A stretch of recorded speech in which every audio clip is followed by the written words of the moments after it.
If your child's been bitten by an animal, whether it's a cat, dog, or even another human being, the first thing you want to do is make sure they're safe. You want to remove them from the situation to make sure you prevent further harm.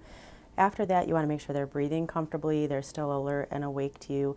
If you're concerned about how they're breathing, that they're not acting appropriately because they're confused or have significant injury, you want to call 911 to get assistance. We're worried about any animal bite that breaks the skin, whether it's a cat bite, a dog bite, especially if it's a bite to the arm, the leg, the fingers.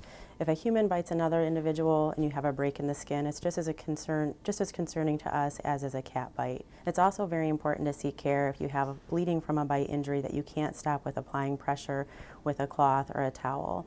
It's very important for us to see your child to determine whether or not they need further care, x-rays to determine whether or not there's fracture, or even treatment to prevent rabies if the animal that has bitten them was not acting right, a cat or dog who is acting overly vicious or aggressive, or if it was a wild animal like a skunk, a raccoon, or a fox. A cat bite is very different from a dog bite, given that cats typically have more bacteria in their mouth and cause more significant infection. Once we've cared for your child in the emergency department for a bite, whether it's a bite from a human, a cat, or a dog, we want you to evaluate that wound to make sure they don't develop signs of infection.